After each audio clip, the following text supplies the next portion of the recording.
Kami bersyukur di dalam segala perkara yang Engkau sudah berikan buat kami, Tuhan. Pernyataan kuasa-Mu yang luar biasa buat kami sampai hari ini, sungguh bukan hanya karena kami mengalaminya, tapi karena kami percaya bahwa kami punya Tuhan Allah yang dahsyat, Tuhan Allah yang maha kuasa, yang hari ini, malam ini hadir bersama dengan kami ya Tuhan. Sebab itu Tuhan, kami mau datang pada Engkau hari ini. Kami mau bersyukur, kami mau memuji, kami mau memuliakan nama-Mu ya Tuhan Yesus. Ini kami semua Tuhan, dan kami mau katakan dengan iman kami, Engkaulah yang menjadi kekuatan kami Tuhan Yesus. Terima kasih Tuhan, terima kasih Bapa, terima kasih Tuhan Yesus.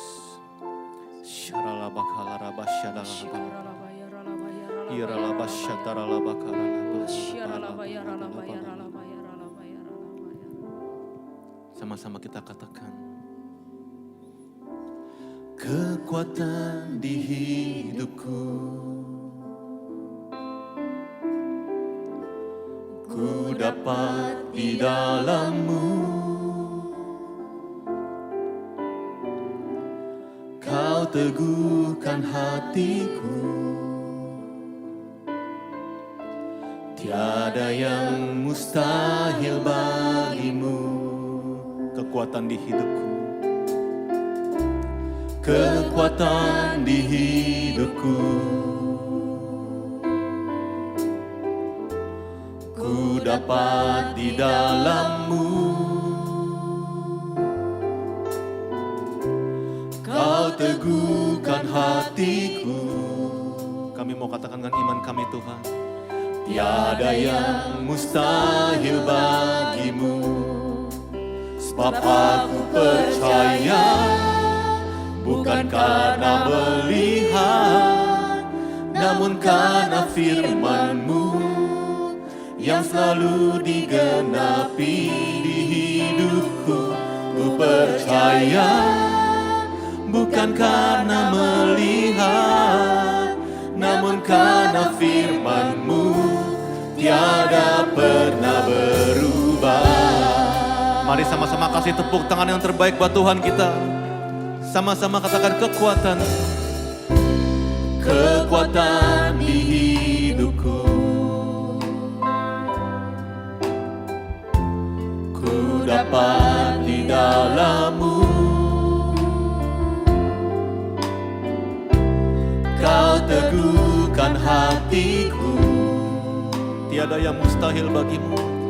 Tiada yang mustahil bagimu.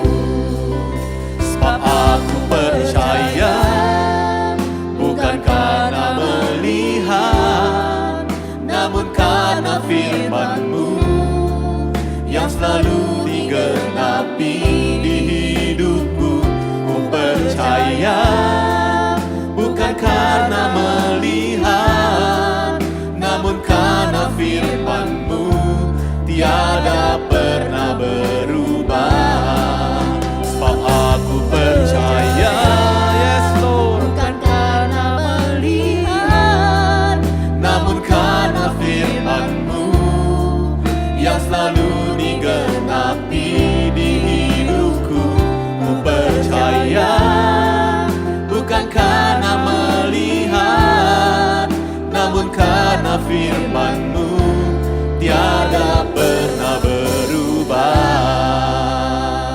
Mari yang wanita katakan pujian ini, katakan kekuatan di hidupku.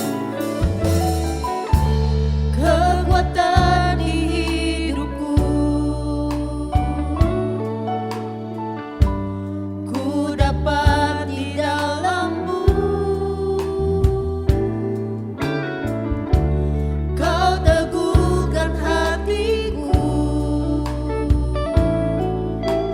tiada yang mustahil bagimu. Bersama katakan, sebab aku percaya, bukan karena melihat, namun karena firman-Mu yang selalu digenapi di hidupku.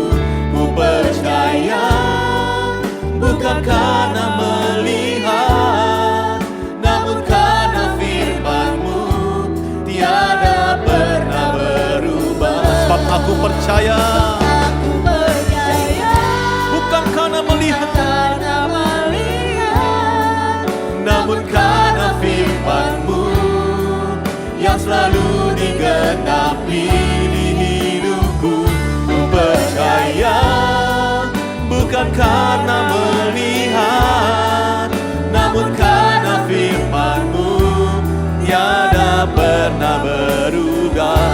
musik penyembah Tuhan.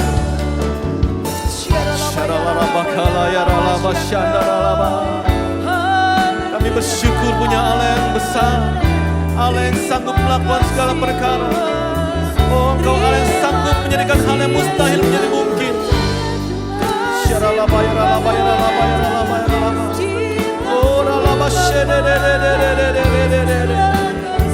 Terima kasih Tuhan.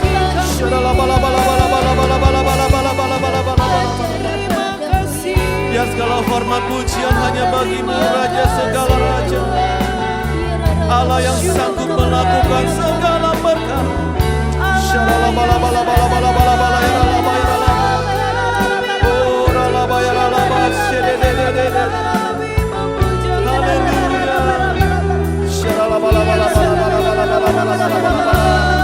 Sebab aku percaya, bukan karena melihat, namun karena firman-Mu yang selalu digenapi hidupku. ku percaya, bukan karena melihat, namun karena firman-Mu tiada pernah sekali lagi katakan, sebab aku percaya, yes Lord, Bukan karena melihat, namun karena firman-Mu, namun karena firman-Mu yes, yang selalu digenapi di hidupku. Ku percaya, bukan karena melihat, namun karena firman-Mu tiada pernah berubah. Namun karena firman-Mu tiada pernah berubah. Namun karena firman-Mu karena firman-Mu tiada pernah berubah. Mari sama-sama kasih tepuk tangan yang terbaik buat Dia. Dan mulai naikkan sembah kita bagi Raja segala raja.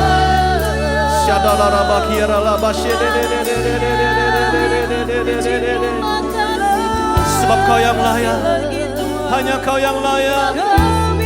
Aba ya Bapa, kami berikan penghormatan kami hanya bagi-Mu, Yesus Tuhan. Oh ralabashana laraba, haleluya.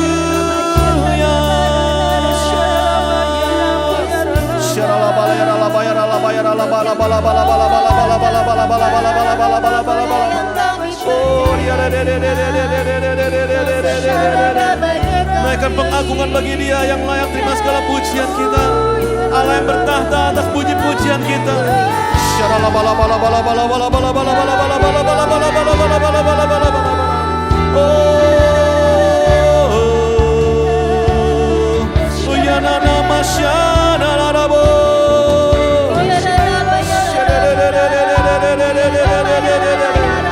Kami bangun mezbah yang besar bagi-Mu ya Raja kami yang hidup, Tuhan yang sudah menang atas maut, Allah yang hadir bersama dengan kami, yang setia, yang memberikan kami kemenangan demi kemenangan, melewati kemuliaan demi kemuliaan. Bersama-Mu ya Tuhan, bersama-Mu Yesus. Haleluya.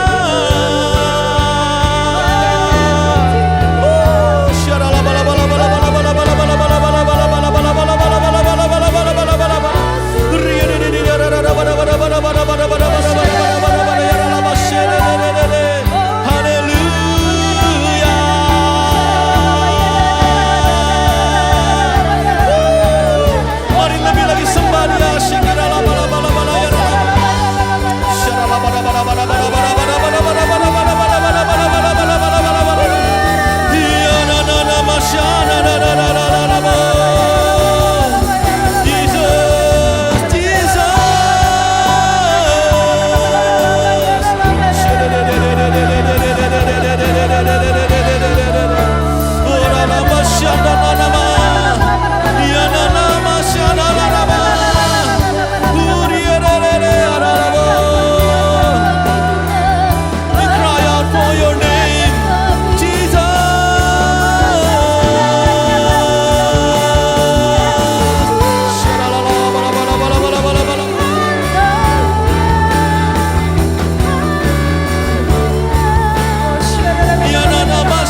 malam ini Tuhan Yesus pengagungan, hormat, kemuliaan, kemasyuran bagimu. Allah yang setia, Allah yang setia, Allah yang mulia. Makasih Tuhan. Kami mau katakan dari lubuk hati kami, Engkau Allah menunjukkan kami kasih setiamu. Terima kasih Tuhan. Sama-sama katakan, Kau tunjukkan kasih setiamu,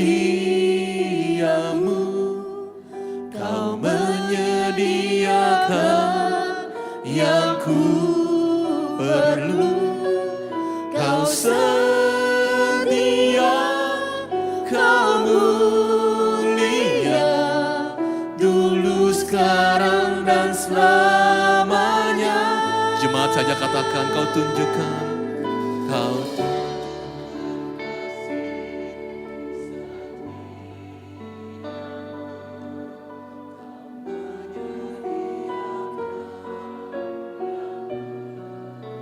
Mari bersama katakan, Kau setia, Kau mulia, Bapa, Kau setia.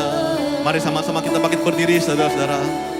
Mari katakan, Engkau Allah yang menunjukkan kepada kami. Kau tunjukkan kasih setiamu,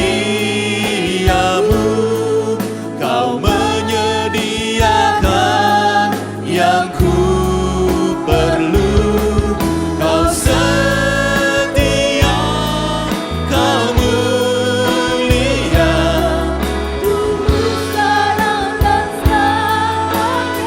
Kau yang tunjukkan, Kau tunjukkan kasih setiamu, Kau menyediakan yang ku perlu, Kau setia, Kau mulia, Bapa, Kau setia. Sekali lagi katakan, Kau tunjukkan kasih setiamu,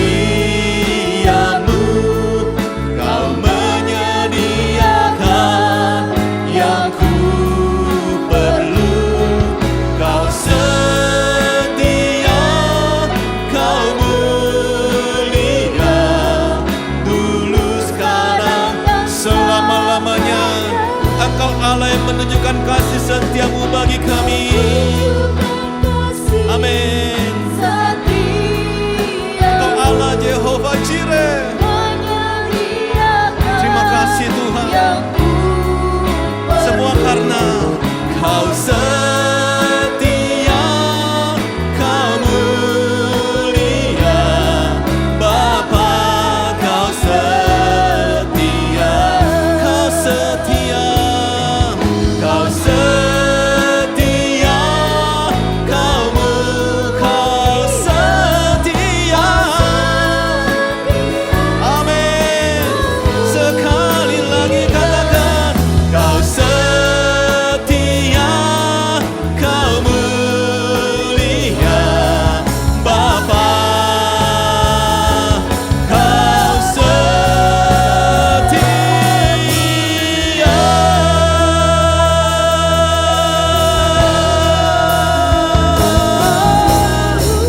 Sorakan haleluya bagi Allah yang setia. Haleluya. Engkau Allah yang luar biasa Tuhan Yesus. Biar hari ini kami mau mengagung-agungkan Allah kami yang hidup, yang sampai hari ini menyertai kami. Terima kasih Tuhan, Engkau sungguh baik buat kami Tuhan. Kami mau naikkan segala pujian, hormat hanya bagi Engkau, Allah kami yang hidup. Di dalam nama Tuhan Yesus Kristus, umat Tuhan yang siap puji Tuhan. Sama-sama katakan, amin. Tepuk tangan buat Tuhan sekali lagi saudara. Haleluya. Kasih salam kiri kanan, kita punya Allah yang baik. Haleluya. Haleluya. Sebab Dia baik, kasih setianya kekal selama-lamanya. Rahmatnya selalu baru bagi kita semua saudara. Yang percaya katakan amin sekali lagi. Amin. Katakan sama-sama. Allah itu baik, sungguh baik bagiku. Ditunjukkan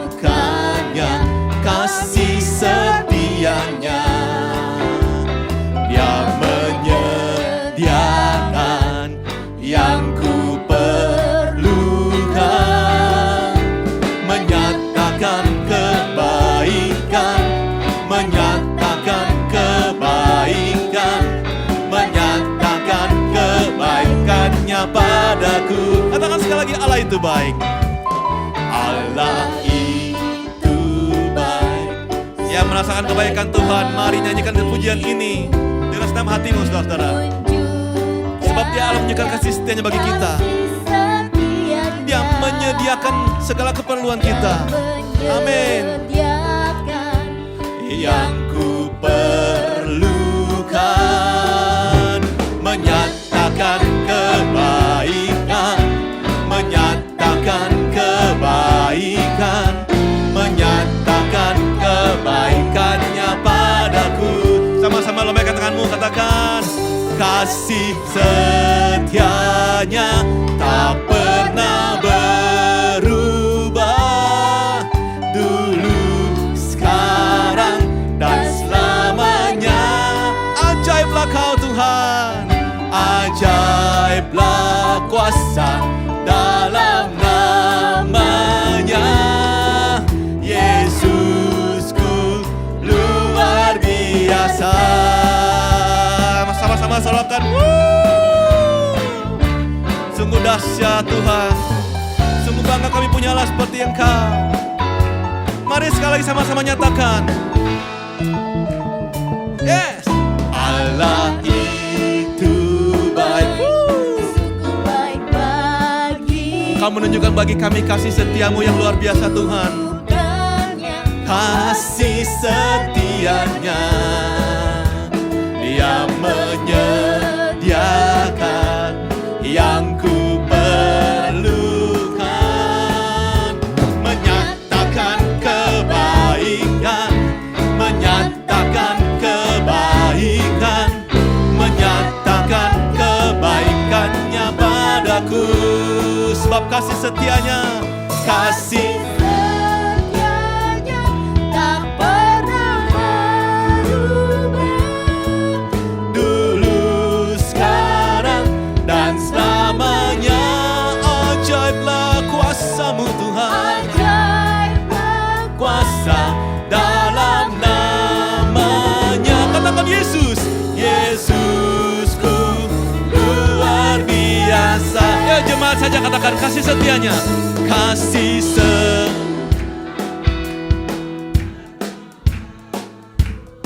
Ayo kapan saudara? Dan selamanya. Mari bersama katakan ajaib. Ajaiblah kuasa dalam namanya. Yesusku luar biasa. Yesusku, Yesusku luar biasa. Sekali lagi, Yesusku luar biasa. Yang bangga punya Allah yang baik, sorakan haleluya. Tepuk tangan yang paling dahsyat buat Dia. Haleluya. Sekali lagi kasih tos kiri kanan, katakan Yesus kita luar biasa. Haleluya. Yesus kita luar biasa. Silakan duduk dalam hadirat Tuhan saudara-saudara. Haleluya. Kita percaya hari ini saudara pasti akan mengalami hadirat Tuhan. Amin. Sebentar sebelum firman Tuhan di bagian buat kita semua, sama-sama kita siapkan hati kita.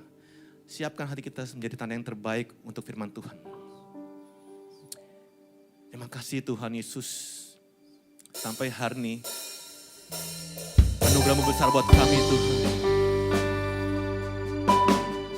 Engkau Allah yang membentuk kami.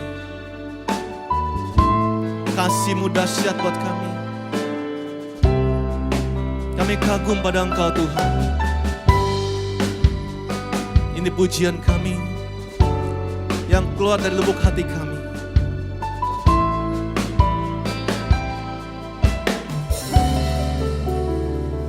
Ku kagumi cara-Mu mencintaiku. Kau ada di setiap proses hidupku. Di titik terendahku Kau hadir untuk mengangkatku. Ku tahu Kau tak menyerah akan hidupku. Ku kagumi caramu mencintaiku. Kau ada di cerita proses hidupku. Di titik terendahku Kau hadir untuk mengangkatku. Ku tahu Kau tak menyerah akan hidupku.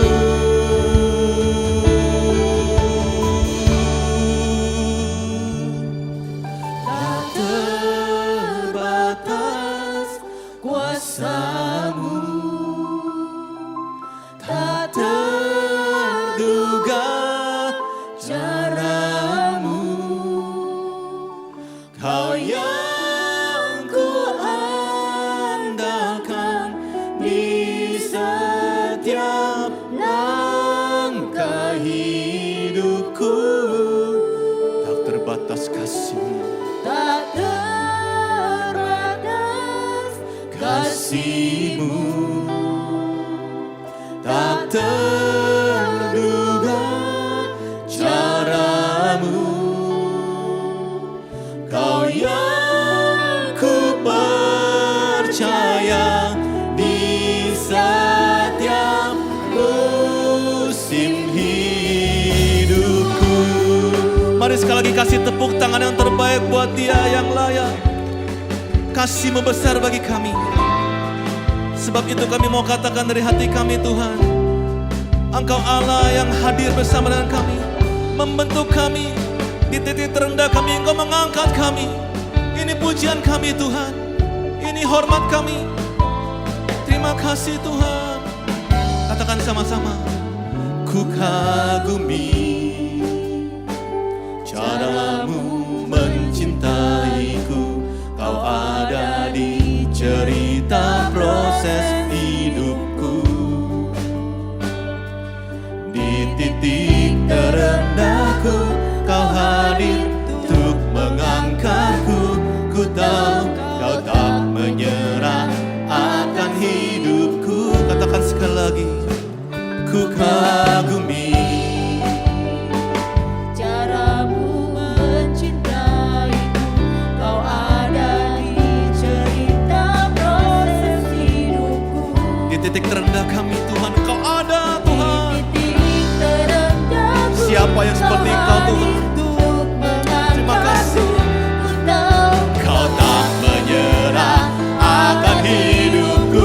Bersama katakan, tak terbatas kuasamu,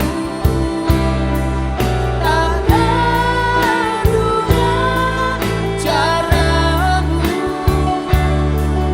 Kau yang ku andalkan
Kami bersyukur Tuhan Yesus. Kami berterima kasih Tuhan. Engkau Allah yang tidak pernah tinggalkan kami. Engkau selalu bersama kami. Penyertaan-Mu sempurna bagi kami. Kekuatan-Mu bagi kami. Membangkitkan kami Tuhan Yesus. Di titik terendah kami Tuhan. Siapa yang mau menyertai kami selain Engkau ya Tuhan. Oh mari sama-sama kita bangkit berdiri saudara-saudara.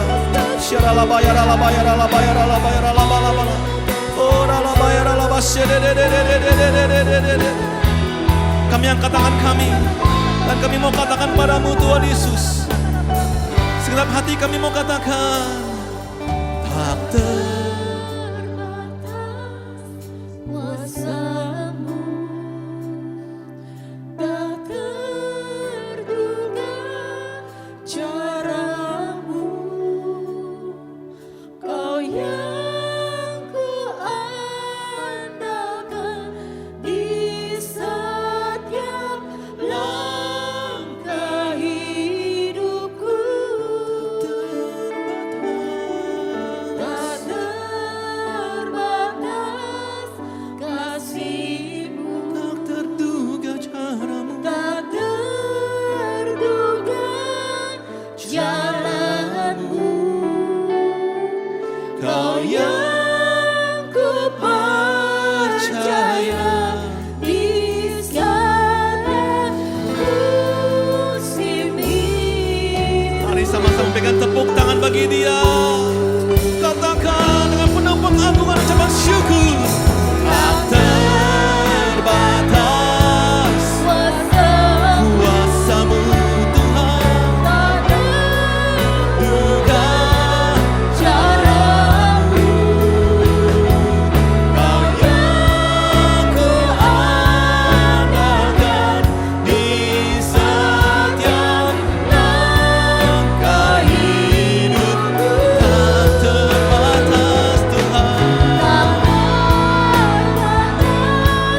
kasih-Mu, tak terduga jalan-Mu, Kau yang ku Percaya di segala musim hidupku. Kau yang ku percaya, Kau yang ku percaya di segala musim hidupku. Engkau yang kami percaya Tuhan. Kau yang ku percaya di segala musim hidup. Mari berikan kemuliaan yang meriah bagi Allah kita. Haleluya, haleluya, haleluya.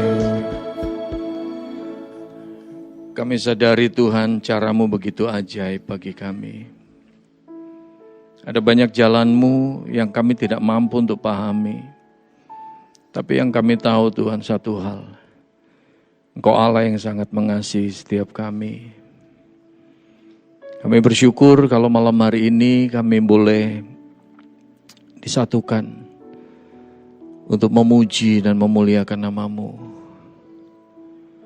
Biarlah segala pujian penyembahan kami sungguh-sungguh menyenangkan hati-Mu. Dan saat ini kami mau duduk diam merenungkan kebenaran firman-Mu. Kami sadar Tuhan, kami tidak bisa hidup tanpa firman-Mu. Firman-Mu yang mampu menjadi kekuatan bagi kami. Firman-Mu yang memberikan hikmat, pertolongan untuk kami boleh menjalani kehidupan ini. Mari ya Allah Roh Kudus, Engkau urapi hamba-Mu dan urapi setiap kami yang menerimanya. Engkau memampukan untuk kami boleh memahami setiap kebenaran firman-Mu ini. Supaya sungguh-sungguh boleh menjadi rema. Demikian pula mampukan kami untuk kami boleh melakukannya dalam kehidupan kami sehari-hari. Terima kasih ya Tuhan. Di dalam nama Tuhan Yesus kami berdoa dan mengucap syukur. Amin. Silakan duduk kembali. Selamat malam Bapak Ibu Saudara. Shalom. Shalom. Ada sukacita? Amin. Saya bersyukur malam hari ini boleh ada di tengah-tengah Bapak Ibu Saudara kembali. Dan sebelum saya menyampaikan firman Tuhan, Bapak Ibu sekalian, saya mau mengucapkan terima kasih khususnya untuk gereja ini yang sudah menjadi berkat bagi saya dan keluarga secara khusus. Jadi Bapak Ibu yang sudah terlibat seperti kemarin di WBI, yang sudah terlibat sampai benar-benar surprise buat saya, ngumpulin dana buat operasi saya. Dan Bapak Ibu Saudara, benar-benar lagu pujian ini tadi, saya nggak bisa ngomong, ini pas banget buat hidup saya. Boleh saya sharing sedikit Bapak Ibu Saudara? Jadi untuk kaki saya, mungkin Bapak Ibu sebagian udah tahu ya, bahwa saya ngalamin kecelakaan 2021 bulan Maret tanggal 7, dan perkara sepele sih sepertinya, cuman jatuh dari motor, ngindarin orang nyebrang mendadak, tapi rupanya ternyata tulang kering saya patah, kurang lebih 12 cm di bawah lutut, tapi ketika dioperasi baru ketahuan, bonggolnya tulang betis saya ini ternyata remuk Bapak Ibu Saudara, remuk, jadi disambung sedemikian rupa sama dokter, dan kemudian tahun depannya diambil pennya, tapi ketika dokter bilang, oh mesti diimplan, suruh sediain 120 juta. Kita mundur karena waktu itu kondisinya COVID, jadi ekonomi kita babak belur lah. Babak belur, bener-bener sampai beliin nasi goreng 15.000 aja kita nggak mampu Bapak Ibu Saudara. Tapi bener-bener lagu pujian ini tadi pas banget, pas banget. Caranya Tuhan mencintai kita itu luar biasa. Dan dokter bilang mesti diimplan, kita nggak ada dana, akhirnya ganti dokter, pindah ke rumah sakit lain yang bisa pakai BPJS.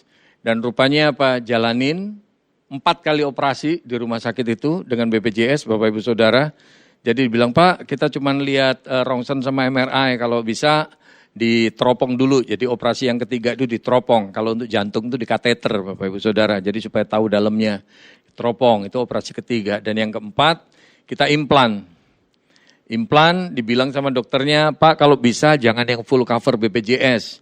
Karena kalau yang full cover BPJS itu buatan Cina atau India. Saya pikir loh kalau buatan India kenapa? Takutnya kalau jalan gitu di jembatan tiba-tiba langsung goyang sendiri gitu kan. Takutnya begitu.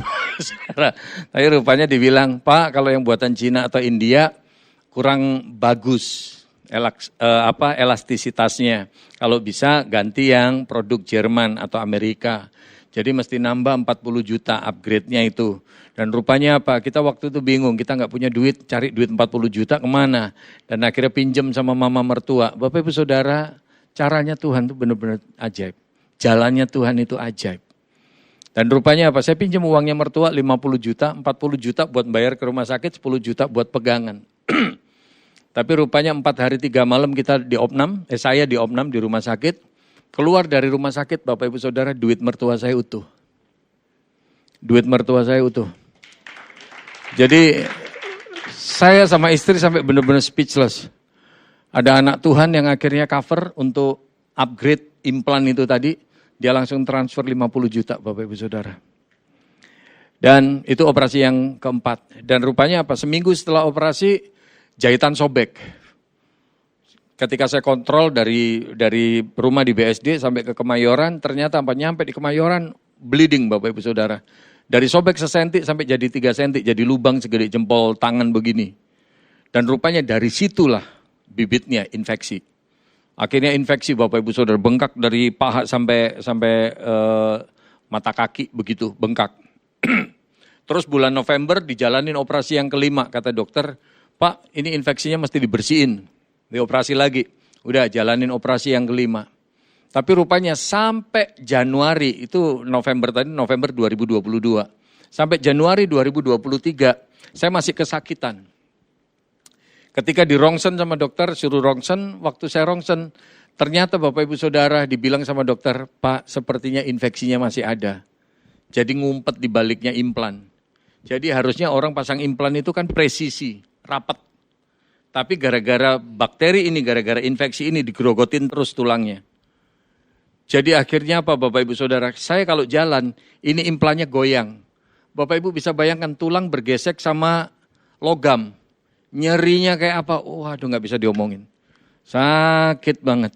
Dan rupanya tahun lalu bulan Mei, waktu kenaikan Tuhan Yesus, dokter bilang, Pak, ini mesti diambil aja implannya. Jadi implan yang nambah 40 juta itu cuma berlaku 9 bulan Bapak Ibu Saudara.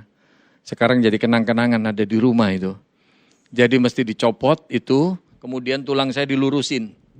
Tulang betis sama tulang paha disatuin, tengahnya di semen.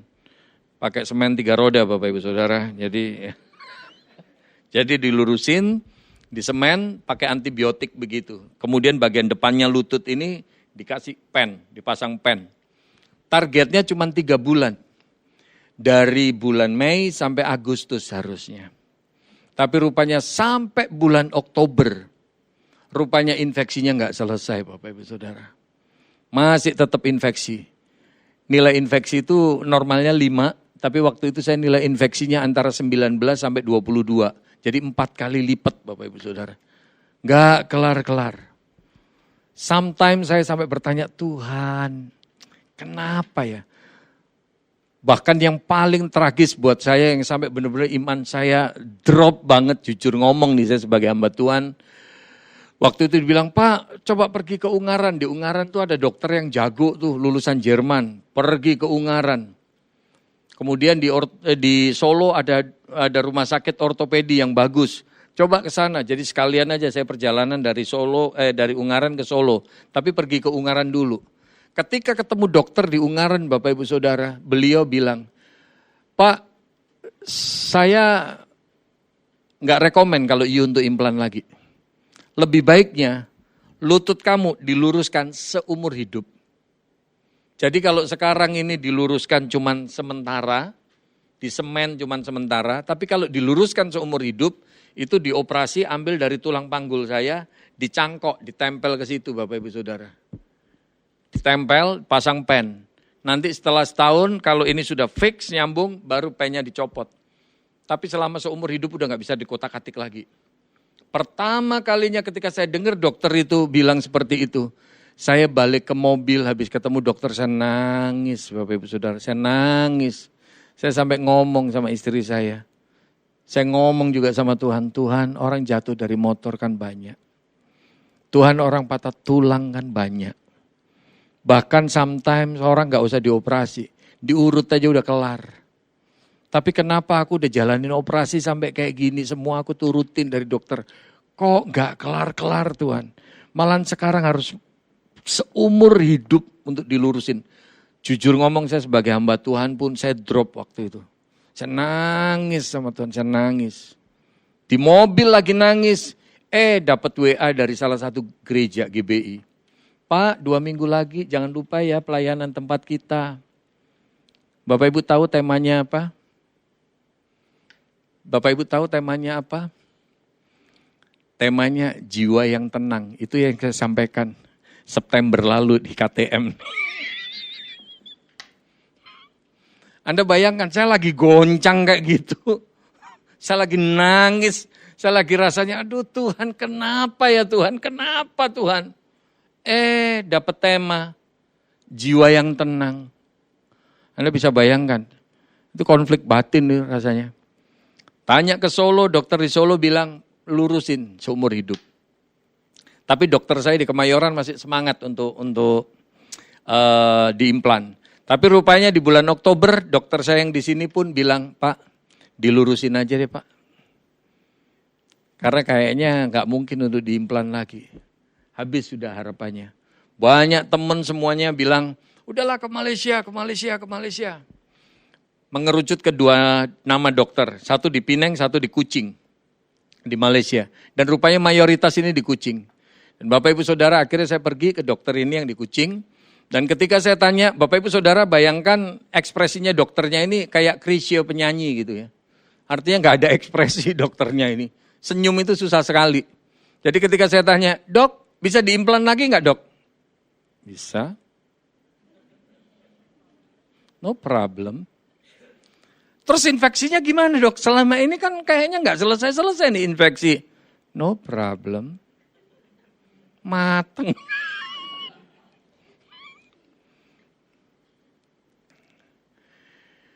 Dan rupanya Bapak Ibu Saudara, dokternya bilang, kalau you mau kita tanganin ada 2 kali operasi.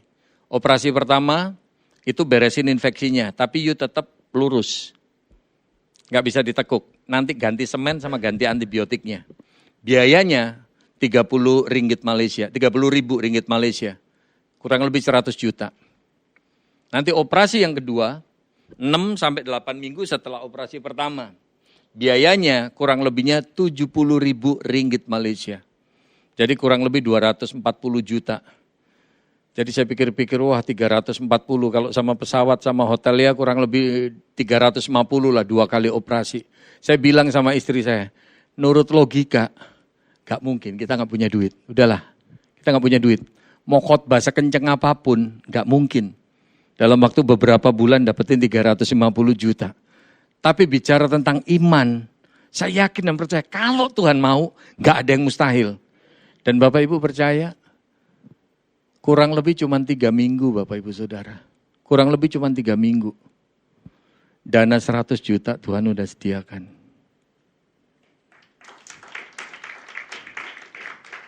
Tanpa saya mengira, tanpa saya nyangka, gak mungkin kepikir.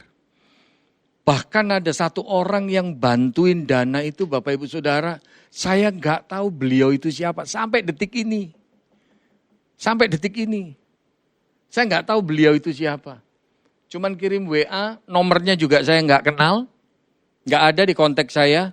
Bilang, Pak, saya minta nomor rekeningnya Pak Sam. Bapak dari mana? Saya jemaat di tempat Bapak pernah khotbah. Ya kan saya pernah khotbah di mana aja. Bingung. Dan rupanya apa? Beliau transfer Bapak Ibu Saudara. 100 juta Tuhan udah sediain. Saya pikir saya mau kumpulin sampai 300 juta. Kalaupun kurang, kurangnya dikit lah. Ternyata istri saya bilang, enggak, maju. Tuhan udah sediain untuk yang operasi pertama, melangkah. Lantar untuk yang kedua kalau Tuhan belum sediain gimana? Kan mandek nih, lutut. Tapi kata istri saya, sudahlah, jalanin aja yang pertama. Tuhan udah sediain. Untuk yang kedua, Tuhan punya urusan. Memang kadang-kadang imannya istri saya jauh lebih besar daripada saya. Dan rupanya apa Bapak Ibu Saudara, ketika saya beranikan diri untuk booking dokter di awal Januari kemarin untuk operasi yang pertama, rupanya Tuhan mulai alirkan berkat untuk dana yang kedua Bapak Ibu Saudara. Sampai kemarin tanggal 28 Februari, puji Tuhan saya bisa jalanin. Pak, Bu, makanya benar-benar lagu ini tadi jadi rema. Saya sering kali bilang sama jemaat kalau nyanyiin lagu pujian, jangan cuma nyanyi, nikmati. Benar-benar katakan dengan segenap hatimu. Gak terduga caranya Tuhan. Gak mampu kita ngerti. Gak mampu. Kita gak janjian ya bro ya, minta lagu apa-apa gitu ya. Gak tahu ya bro ya. Aku mau khotbah apa, lu gak tahu ya? Gak tahu. Pak, Bu, yakini imani, caranya Tuhan itu luar biasa. Bahkan kemarin ketika saya operasi untuk operasi yang kedua saja, yang targetnya 240 juta. Ternyata ujung-ujungnya operasi opnam 10 hari. Untuk operasi yang kedua aja 350 Bapak Ibu Saudara. Tapi hebatnya Tuhan, Tuhan cover semua. Tuhan cover semua. Bapak Ibu Saudara, saya bukan mau cerita perkara uangnya itu enggak terlalu masalah buat Tuhan. Tapi saya cuma mau katakan, ketika engkau sungguh-sungguh bersandar sama Tuhan, ketika engkau sungguh-sungguh berharap sama Tuhan, udahlah.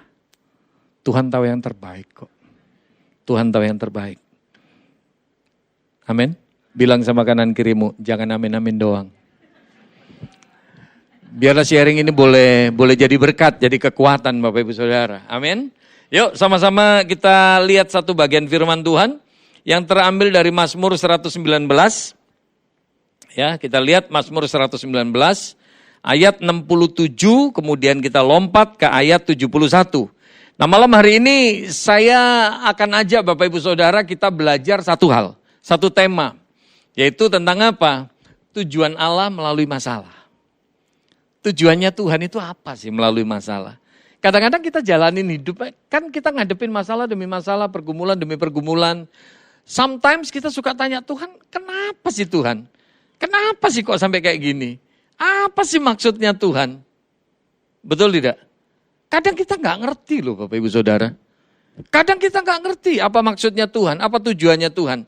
Oleh sebab itu ayo kita belajar. Saya nggak akan khotbah terlalu panjang lebar, sampai jam 11 cukup ya Mbak Tim ya? Cukup ya? Ada beberapa yang ingin saya bagikan Bapak Ibu Saudara, supaya kita benar-benar paham bahwa ketika kita diizinkan sama Tuhan ngadepin masalah, ngadepin pergumulan, kita bisa memahami bahwa oh ternyata Tuhan punya tujuan-tujuan tertentu. Sehingga pada akhirnya kita jadi orang yang gak gampang kecewa, gak gampang komplain sama Tuhan. Ketika kita ngadepin masalah seberat apapun kita boleh tetap memuji Tuhan. Seberat apapun pergumulan kita boleh tetap bersyukur kepada Tuhan. Kan kita tema besarnya tahun ini apa? Bangkit jadi teranglah.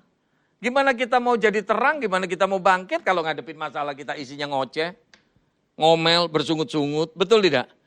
Nah saya mau ajak kita ke arah itu Bapak Ibu Saudara. Jadi ketika hari ini, mungkin hari-hari ke depan, Anda dan saya diizinkan sama Tuhan ngadepin pergumulan demi pergumulan, masalah demi masalah. Kalau kita punya pandangan yang benar, kita punya cara berpikir yang benar, fondasi iman yang benar, apapun masalah kita nggak gampang marah. Kita nggak gampang marah. Amin. Itu tujuannya saya lewat tema ini. Mari kita lihat ayat 67. Kita baca sama-sama yuk. 1, 2, 3. Sebelum aku tertindas, aku menyimpang. Tetapi sekarang aku berpegang pada janjimu. Ya, ini luar biasa nih pemazmur mengatakan. Kita baca sekali lagi yuk. 1, 2, 3. Sebelum aku tertindas, aku menyimpang. Tetapi sekarang aku berpegang pada janjimu. Ayat 71. Bahwa aku tertindas itu baik bagiku, supaya aku belajar ketetapan-ketetapanmu. Amin. Bapak Ibu Saudara yang saya kasih dalam Tuhan, kenapa saya ambil tema ini? Tadi saya udah singgung sedikit. Supaya apa? Ketika kita jalanin hidup ini, waktu Anda dan saya ngalamin pergumulan demi pergumulan, masalah demi masalah. Mungkin hari-hari ini bisa jadi Anda dan saya diizinkan sama Tuhan ngelus dada. Anda dan saya bisa jadi diizinkan berurai air mata. Saya pun datang bukan dalam keadaan yang baik-baik saja. Saya mesti datang dengan tongkat, dengan 2 tongkat. Seperti yang lalu saya pelayanan, ya mesti kaki nggak bisa ditekuk. Terakhir di BBI ya, boleh ya, masih nggak bisa ditekuk ya. Itu sebelum saya operasi yang kedua. Kalau sekarang ya puji Tuhan lah, sudah mulai bisa ditekuk. Cuman saya nggak berani fisioterapi Bapak Ibu Saudara sekarang. Karena apa? Luka jahitannya masih ada rembes. Masih ada rembes darah, jadi ya udahlah fisioterapinya mundur lah. Nah, bagaimana supaya ketika kita ngalamin masalah demi masalah, pergumulan demi pergumulan, kita nggak gampang kecewa. Kita nggak gampang nyerah, nggak gampang putus asa, nggak gampang komplain. Sampai akhirnya apa? Hidup kita boleh jadi kesaksian. Boleh jadi terang bagi banyak orang, betul tidak? Amin. Ada beberapa hal yang ingin saya bagikan. Yang pertama Bapak Ibu Saudara, coba kita lihat. Yang pertama.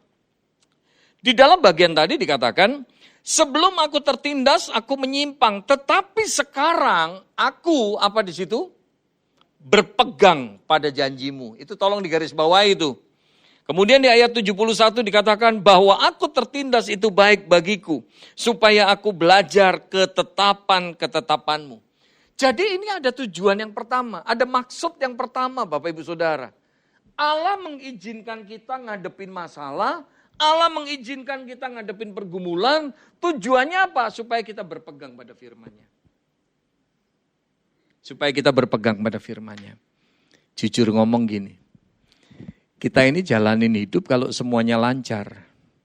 Ekonomi kita baik, kesehatan kita baik, rumah tangga kita baik, kesehatan kita baik. Jujur ngomong, doa suka kita kurang-kurangin. Betul tidak? Tengok kanan kiri Anda, lihat tampang lu sih gue rada curiga sebenarnya.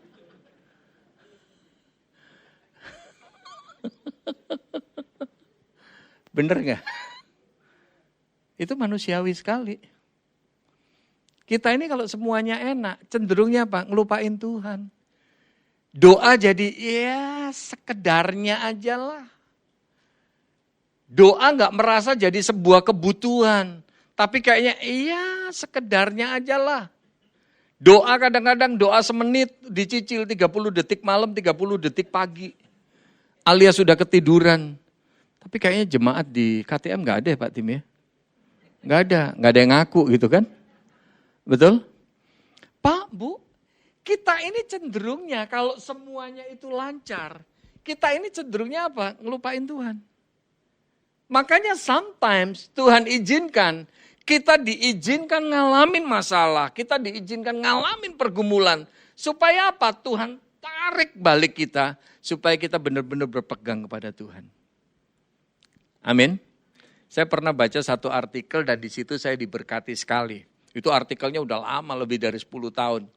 Tapi di artikel itu intinya, ada seorang yang sudah pakai perahu layar, kapal layar begitu, mengelilingi dunia. Kemudian ketika ditanya, ketika diwawancara, kapten kapalnya ini, menurut Anda, waktu Anda berlayar mengelilingi dunia ini, kondisi seperti apa yang paling Anda takutkan? Bayangannya kapten ini bakalan jawab, wah kondisi yang diterpa badai segala macam. Ternyata kapten ini cuman bilang sama orang yang tanya sama dia, buat saya kondisi yang paling takut ketika laut tenang. Ketika laut tenang. Kenapa saya lebih takut ketika laut tenang? Karena ketika laut tenang cenderungnya ABK nggak ada yang siap. Mereka bisa berdiri santai di pinggiran pagarnya kapal itu, kadang foto-foto dan lain sebagainya begitu. Mereka cenderungnya santai. Yang saya takutkan ketika sedikit ada goncangan, mereka bisa terlempar ke laut. Tetapi kalau waktu ada badai yang besar, saya nggak takut. Kenapa? Karena semua ABK saya siap. Mereka waspada, mereka jalankan fungsinya masing-masing. Ternyata kalau kita kembalikan dalam hidup, hidup kita ini cenderungnya lengah, cenderungnya santai, kalau semuanya lancar. Betul?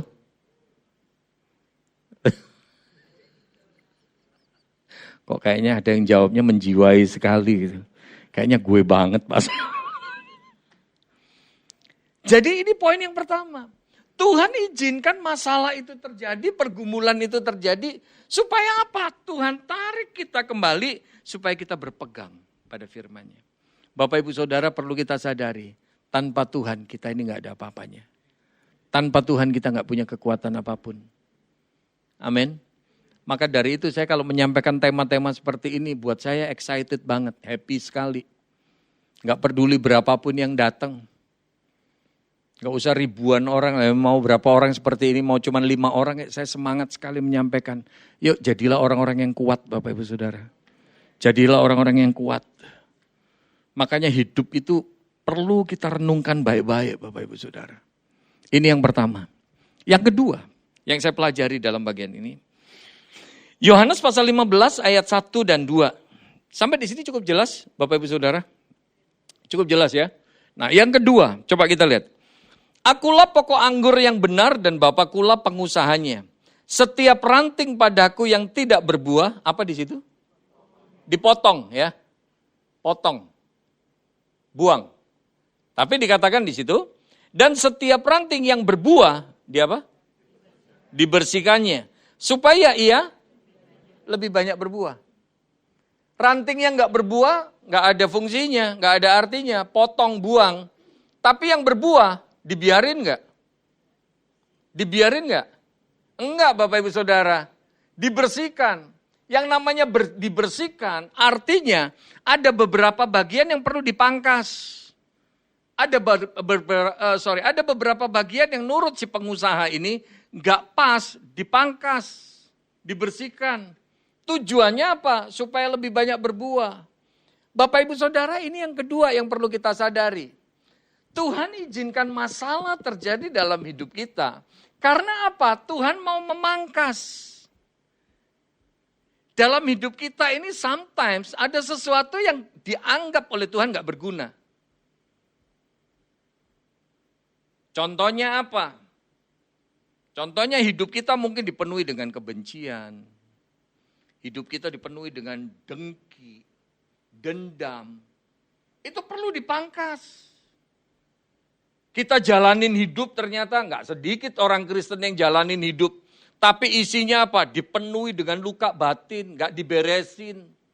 Orang Kristen yang jalanin hidup dipenuhi dengan kebencian, dendam, nggak bisa ngampunin orang. Nah hal-hal yang seperti ini Tuhan perlu pangkas. Tuhan bersihkan kita. Mustahil hidup kita untuk bisa bangkit dan jadi terang Bapak Ibu Saudara. Kalau kita dipenuhi dengan kebencian.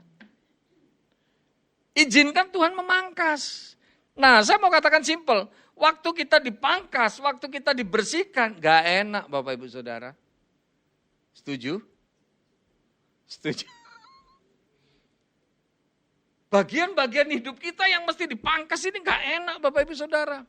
Saya ingat banget dulu ketika saya masih remaja, ya sudah Kristen sih, sudah jadi anak Tuhan, sudah ikut pelayanan, vokal grup, paduan suara di gereja, udah jadi pengurus di gereja, saya remaja, saya pemuda, sebelum saya masuk sekolah teologi. Tapi rupanya apa? Kalau guyon, seringkali perkataan saya ini, wah isinya gile lu, gile lu, gile lu. Dulu buat saya ngomong shalom gitu itu rasanya aneh. Karena saya dari muslim, saya bertobatnya di gereja Protestan Bapak Ibu Saudara. Jadi nggak biasa ngomong shalom. Kalau mau pisahan Tuhan berkati. Rasanya kayak orang GBI Pantekosta karismatik. Gak biasa. Tapi yang biasa apa? Gile lu, gile lu. Lah anehnya banyak orang sekarang ini, pujian penyembahan hebat, bahasa rohnya hebat. Tapi coba lihat selesai kebaktian, kalau guyon, gile lu, gile lu. Sesama orang gile ibadah di rayon 1D. Aduh, astagfirullahaladzim. Wala khala wala quwata illa. Dan kadang ada orang kalau guyon isinya, waduh. Monyet lu, anjing lu, babi lu. Monyet, anjing, babi ibadah di KTM. Ya kan repot. Makanya kadang tepuk tangan gak mau begini, tapi begini. Nah ketika saya tahu firman Tuhan. Kan dibilang di kitab Yakobus ngomongin perkataan ini. Gak bisa loh. Di satu sisi kita ngomong yang baik, tapi akhirnya di sisi lain kita, gile lu, gile lu. Tuhan gak mau. Tuhan suruh memberkati, gak boleh ngutukin. Betul? Kalau Anda ngomong, kayaknya sih guyon cuman. Gile lu. Itu namanya Anda ngutukin orang ini supaya jadi gile. Betul tidak? Gak tahu yang di sini ketika dibilang, gile lu. Amin. Amin. Makanya saya ketika tahu firman Tuhan, iya ya. Urusan perkataan gak boleh ya. Kita disuruh memberkati, bukan ngutukin. Pak, Bu, bagian dari hidup saya dipangkas. Betul?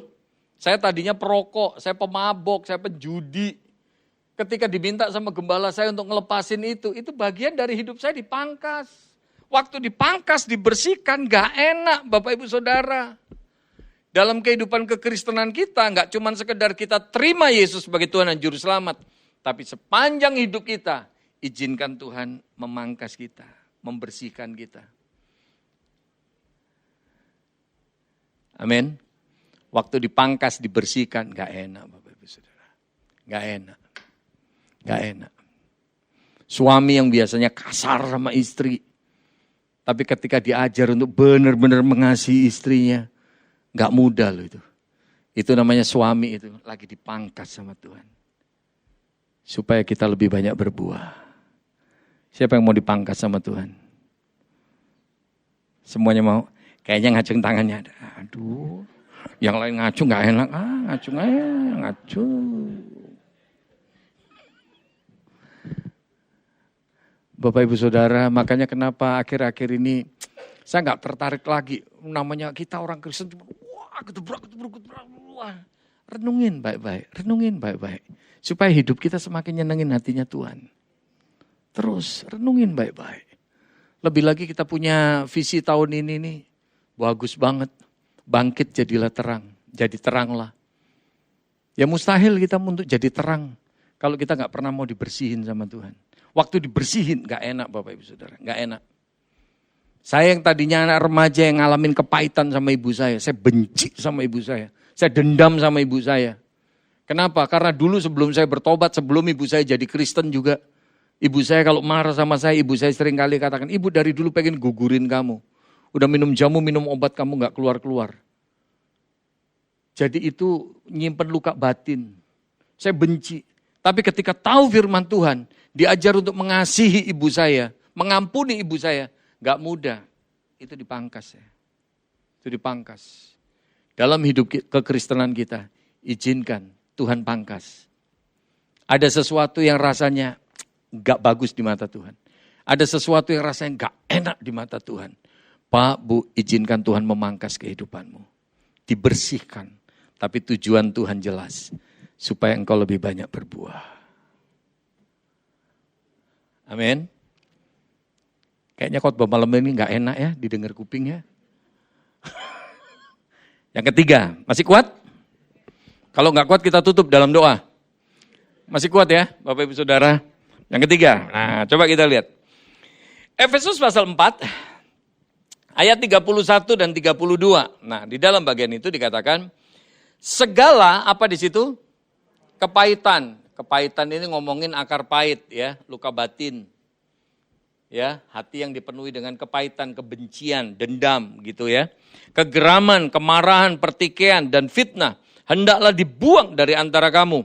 Demikian pula segala kejahatan. Tetapi hendaklah kamu ramah seorang terhadap yang lain, penuh kasih mesra dan saling mengampuni sebagaimana Allah di dalam Kristus telah mengampuni kamu. Bapak Ibu Saudara, ini yang ketiga. Apa tujuan Tuhan untuk mengizinkan masalah terjadi, sebuah penderitaan yang terjadi dalam kehidupan kita? Karena Tuhan mau buang kotoran dari dalam diri kita.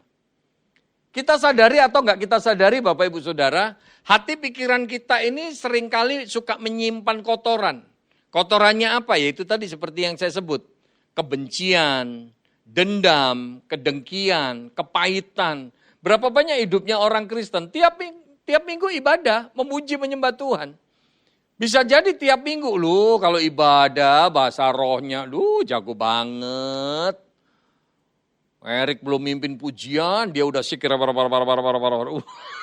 WL belum ngajak nyanyi, udah berbahasa roh. Ngangkat tangannya tinggi banget, kayaknya rohani banget. Tapi ternyata apa? Hati pikiran kita dipenuhi dengan kotoran. Kita nggak bisa ngampunin orang. Ada banyak orang Kristen yang masih bisa ngomong, Pak Sam, kalau saya disuruh ngampuni dia biar mati melek-melek deh. Ada pernah satu ibu saya godain, saya nggak tahu pernah dengar Bapak Ibu di sini. Ada satu ibu yang pernah saya godain itu. Gara-garanya apa? Selesai saya pelayanan, ibu ini bilang, aduh Pak Sam, thank you banget ya firman Tuhan hari ini. Pas banget buat saya kena banget Pak Sam. Oh ya puji Tuhan Bu, dipraktekin aja Bu. Tapi kalimat selanjutnya, itu rada-rada menjengkelkan. Kalimat selanjutnya ibu ini bilang, tapi Pak Sam, kalau ingat gimana orang itu nyakitin saya nggak bisa lu ngampuni dia Pak Sam. Saya nggak bisa. Saya bener loh Pak Sam, sakit hati banget, saya nggak bisa ngampuni dia Pak Sam. Sampai kapanpun Pak Sam mati melek-melek deh biarin. Nah itu saya dapat kalimat dari dia. Biar mati melek-melek deh Pak Sam. Daripada saya ngampunin dia Pak Sam. Saya bilang, udah ada aja ibu ini. Terus sampai akhirnya saya bilang, Bu jangan gitu Bu. Ibu kebayang gak kalau ibu mati melek? Dia langsung tanya sama saya, maksudnya Pak Sam, ibu kebayang gak kalau ibu pergi ke rumah duka entah di Heaven atau di Husada atau di mana. Ibu lihat peti jenazah, ternyata yang di peti jenazah masih begini.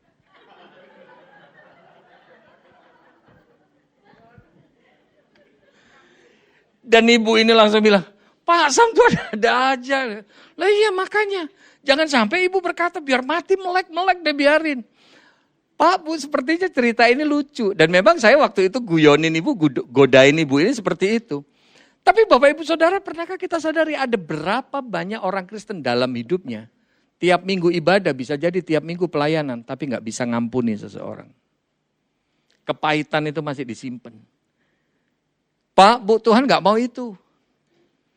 Tuhan mau supaya kita buang kotoran itu. Waktu Anda dipaksa untuk membuang kotoran itu, rasanya itu jadi masalah. Rasanya itu menderita banget. Gak enak banget.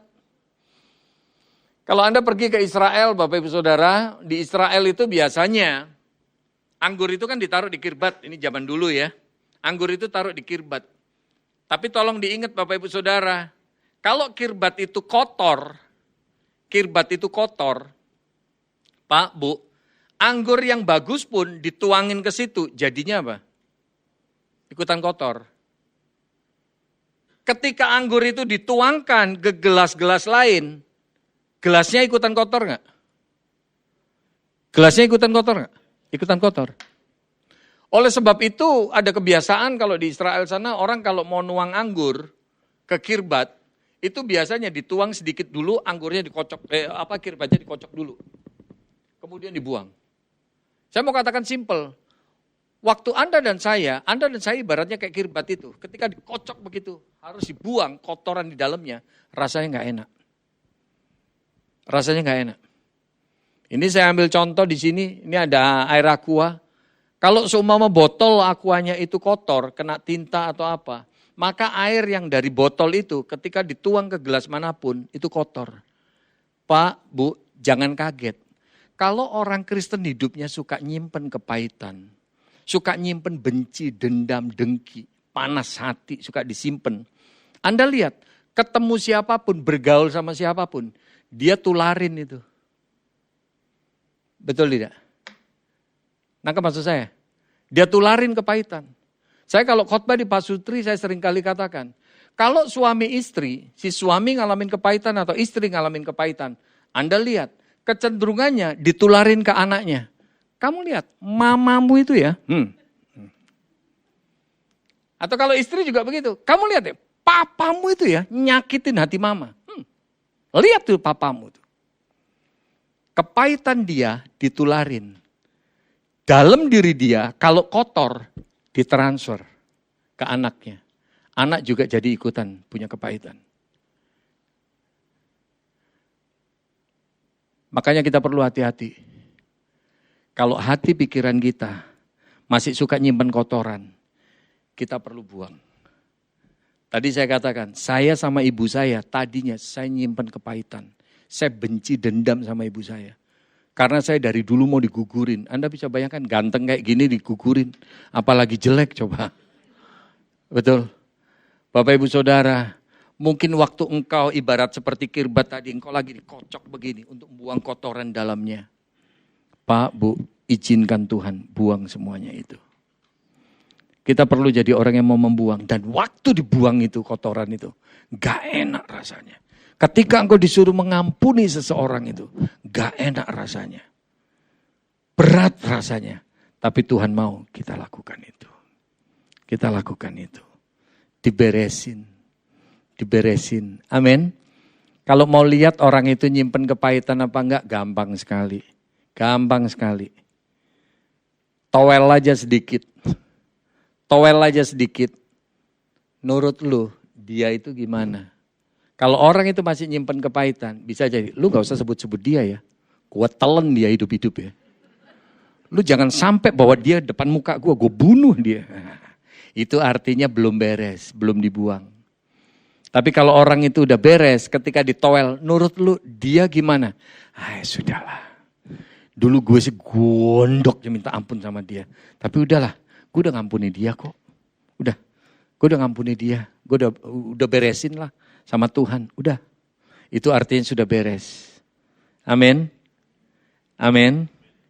Saya kasih contoh simpel begini. Bapak Ibu Saudara, di tangan kita, kalau nggak ada luka, Anda persin jeruk kayak apapun, sakit nggak? Tapi kalau memang ada luka, sekecil apapun, Anda kecuritin jeruk, perih nggak? Begitu pula, hubungan Anda dengan orang lain. Kalau Anda masih suka nyimpen perih, sakit hati, benci, artinya hidupmu masih ada luka. Amin. Bilang sama kanan kirimu, kamu masih ada luka enggak?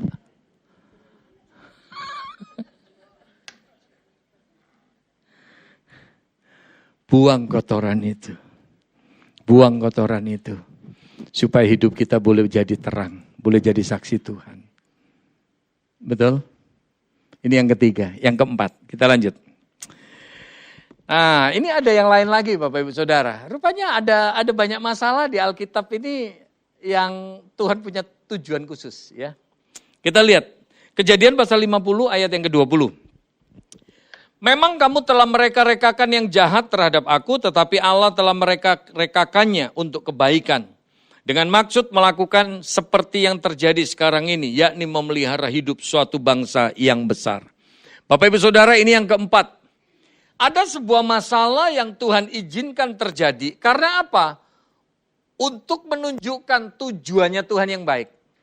Kisahnya Yusuf ini kita lihat. Bapak Ibu, saya yakin dan percaya kita sudah hafal lah kisahnya Yusuf. Yusuf itu diizinkan sama Tuhan ngadepin masalah demi masalah. Masalah demi masalah, masalah demi masalah. Kok sepertinya Tuhan gak bela? Kok sepertinya Tuhan gak campur tangan? Kok sepertinya Tuhan diem? Dari mulai dibenci sama saudara-saudaranya. Kemudian Yusuf dijual, masuk ke penjara. Dan rupanya apa Bapak Ibu Saudara? Di penjara akhirnya Yusuf masuk lagi ke rumahnya Potifar. Difitnah sama istrinya Potifar. Kebalik. Bapak Ibu Saudara, ketika dia dibenci sama saudara-saudaranya dijual. Dan akhirnya apa? Yusuf ada di rumahnya Potifar. Waktu difitnah sama istrinya Potifar, Yusuf masuk ke dalam penjara. Kok sepertinya Tuhan gak bela? Padahal Yusuf kan melakukan kebenaran. Gak ngeladenin untuk berzina sama istrinya Potifar. Sepertinya Tuhan gak bela, sepertinya Tuhan diem. Tapi Anda tahu, dari dalam penjara, Yusuf diangkat jadi orang kedua di Mesir. Dan Kejadian pasal 50 ayat 20 ini, kalimatnya Yusuf itu luar biasa. Yusuf bisa ngomong sama saudara-saudara ini loh, hati yang gak dipenuhi kepahitan Bapak Ibu Saudara. Padahal hari itu, bisa aja momentumnya itu baik banget. Untuk semua saudara-saudara Yusuf disikat sama Yusuf. Tapi Yusuf gak lakukan itu. Yusuf berani ngomong malah sama saudara-saudaranya. Udahlah, kamu memang mereka-rekakan atau merencanakan yang jahat. Tapi Tuhan pakai buat kebaikan kita kok. Supaya semua keluarga kita terpelihara dengan baik. Udahlah gak usah takut. Aku akan pelihara semua keluargamu segala macam. Urusan makan minummu, udah kamu tinggal sama aku di sini. Pak, Bu, hatinya Yusuf gak dipenuhi benci, dendam. Yusuf bisa melihat bahwa melalui semua masalah itu, Tuhan punya tujuan yang baik. Supaya semua keluarga besarnya terpelihara. Bapak Ibu Saudara, ini yang keempat yang perlu kita sadari. Kadang-kadang Tuhan izinkan pergumulan demi pergumulan. Kok sepertinya Tuhan diem? Kok Tuhan gak bela? Aku sudah doa tapi ternyata kok Tuhan gak jawab doaku.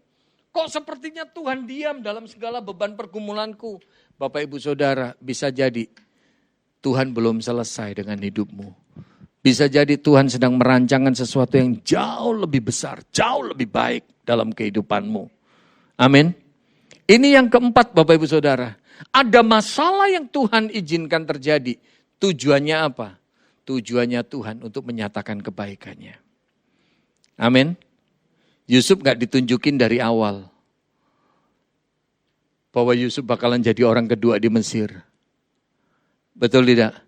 Abraham ketika dibilang sama Tuhan, Abraham keluar dari sanak saudaramu, keluar dari daerahmu, aku akan kasih satu negeri. Negerinya di mana Tuhan gak kasih tahu. Tapi ketika Tuhan bilang, keluar dari sanak saudaramu, aku akan kasih satu negeri. Tuhan punya tujuan. Bapak Ibu Saudara, ketika Tuhan menyampaikan firman-Nya, Tuhan pasti punya tujuan. Dan tujuan Tuhan selalu baik. Selalu baik. Percayalah Bapak Ibu Saudara, mungkin hari ini engkau gak mengerti sepenuhnya. Saya pun sampai detik ini, saya juga gak ngerti sepenuhnya. Tuhan, kenapa sih aku sampai jalanin 8 kali operasi? Kenapa sih kok sampai ngalamin hal yang kayaknya bertubi-tubi kayak gini? Secara manusia, secara logika, saya pun gak mampu memahami. Tapi saya pun belajar untuk tetap percaya. Pasti Tuhan punya tujuan yang baik. Amin. Yang kelima, yang terakhir. Haleluya.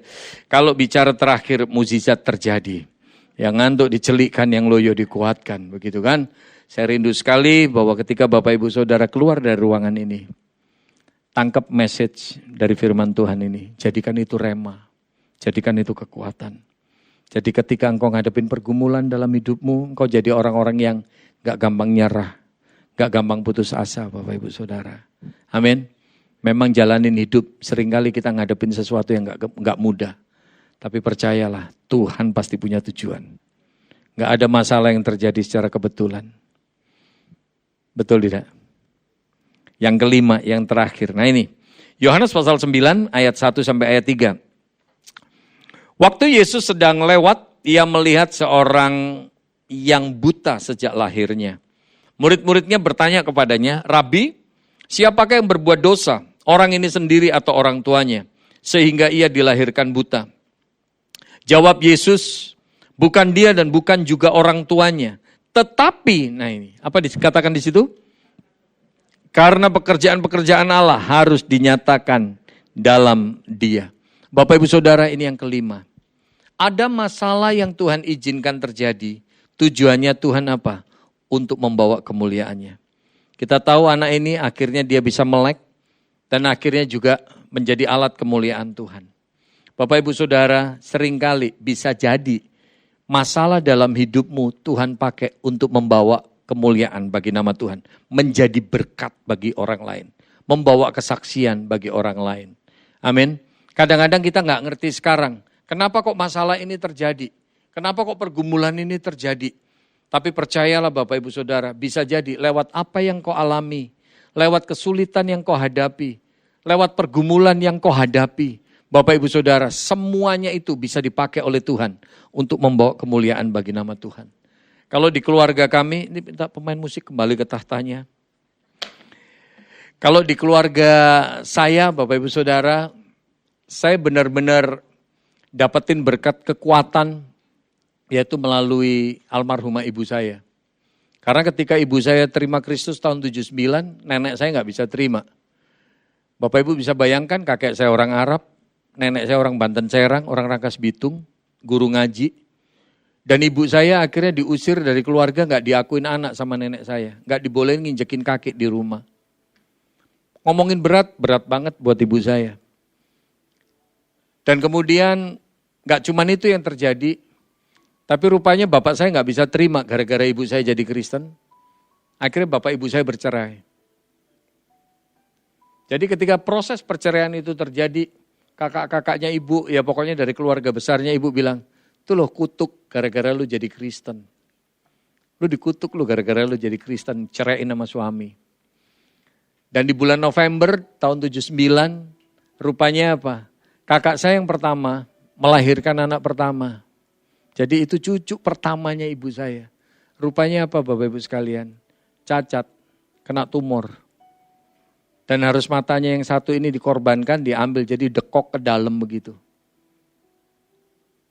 Ibu saya dibilang sama nenek saya, sama kakak-kakaknya, itu lo kutuk, lo punya cucu aja cacat kayak gitu. Udah dicerain suami, lo punya cucu cacat. Itu gara-gara lo jadi Kristen, lo dikutuk lo. Ibu saya gak bisa ngomong apa-apa. Dalam tanda petik, sepertinya Tuhan diem. Sepertinya Tuhan gak bela. Karena faktanya memang seperti itu. Tapi ibu saya tetap jalanin. Lebih lagi ketika saya mulai bertumbuh, akhirnya kelakuan saya amburadul. Saya ngerokok, mabok, judi, hidup berandalan, gerombolan sama tukang copet. Karena kerjaan saya di terminal kan, saya jadi kenaik angkot di terminal. Dibilang sama kakak-kakaknya ibu saya itu loh, lihat, lu jadi kutuk tuh, keluarga lu berantakan. Anak lu hidupnya kayak gitu. Bahkan saya dulu dikutukin sama bude saya. Dibilang anak kelakuannya kayak gitu gak punya masa depan. Anak kayak gitu kalau bertobat dunia kiamat ya. Sampai sekarang saya udah pelayanan gak kiamat-kiamat. Saya juga bingung. Tapi ibu saya gak bisa ngomong apa-apa. Karena memang ya faktanya seperti itu. Sepertinya Tuhan gak bela. Tapi terus ibu saya mendoakan nenek saya, mendoakan ayah saya. Dan rupanya apa Bapak Ibu Saudara? Gak ada yang mustahil bagi Tuhan. Satu persatu Tuhan mulai beresin. Setelah didoakan 8 tahun, akhirnya saya bertobat, saya terima Kristus. Rokok, minuman keras semuanya saya mulai tinggalin. Hubungan saya sama ibu saya mulai dipulihkan. Dan yang lebih dahsyat lagi apa? Setelah didoakan 10 tahun Bapak Ibu Saudara. Setelah didoakan 10 tahun. Ini yang sering kali saya kasih kesaksian. Nenek saya yang orang Banten Serang, orang Rangkas Bitung, guru ngaji. Akhirnya masuk kolam baptisan. perlu digarisbawahi, itu bukan kepleset. Itu bukan kepleset. Digandeng sama gembala saya pakai baju baptisan, digandeng. Masuk kolam baptisan. Tapi apa yang keluar dari mulut nenek saya? Nenek saya bilang, dari semua anak-anaknya dia, memang ibu saya bukan yang kaya. Bukan yang paling kaya. Tapi kalau dilihat, yang paling tentrem, iya. Iya. Di situ nenek saya sampai lihat, kok aneh ya. Kamu itu ngadepin masalah yang luar biasa, tapi kok tetap tentrem istilahnya, tetap damai. Bahkan akhirnya salah satu kakaknya ibu saya yang paling ekstrim banget ngolokin ibu saya. Justru mulutnya dia yang bersaksi ke tetangga-tetangganya. Ada satu tetangganya di Surabaya yang orang Kristen. Adikku itu ya, hidupnya itu tadinya masalahnya berentet. Tapi herannya dia tetap kuat. Tuhannya dia itu kuat. Aku kalau nggak inget malu sama anak cucu, aku pengen jadi Kristen. Pak, Bu, ketika engkau ngalamin masalah, nggak usah marah, nggak usah komplain. Bisa jadi lewat masalah dalam hidupmu. Ketika orang lain melihat, bisa jadi berkat buat mereka. Nama Tuhan dipermuliakan. Makanya lihat setiap masalah dari sudut pandangnya Allah. Bukan dari sudut pandang kita. Biarlah 5 hal ini boleh jadi berkat, jadi kekuatan buat setiap kita. Amin. Tangkap, jadikan rema, praktek dalam kehidupan kita sehari-hari. Amin. Mari Bapak Ibu Saudara yang merindukan berkat Tuhan, angkat kedua belah tanganmu, arahkan hati dan pikiranmu, terimalah berkat Tuhan. Katakan amin pada setiap doa yang kau aminkan, kau yakini terjadi dalam hidupmu. Allah mengurapi dan memberkati engkau dalam hidupmu. Allah mengurapi dan memberkati engkau dalam rumah tanggamu. Allah mengurapi dan memberkati buah kandunganmu. Allah mengurapi dan memberkati rumah tinggalmu. Allah mengurapi dan memberkati setiap hal yang diperbuat oleh tanganmu. Dan kemanapun juga kakimu melangkah, yang sesuai dengan kehendak Tuhan, dibuatnya segalanya berhasil. Turunlah kiranya berkat kasih anugerah dari Allah Bapa kita, kasih dan pengampunan dari Yesus Kristus Juru Selamat kita, serta kasih dan persekutuan di dalam Roh-Nya yang kudus, turun tinggal menyertai kehidupanmu, menjadikan engkau sebagai umat Tuhan, yang hidup di dalam ketaatan dan kemenangan, dari saat ini sampai Maranatha, Kristus datang kedua kalinya. Haleluya, mari yang percaya dan diberkati bersama katakan, amin. Tuhan berkati.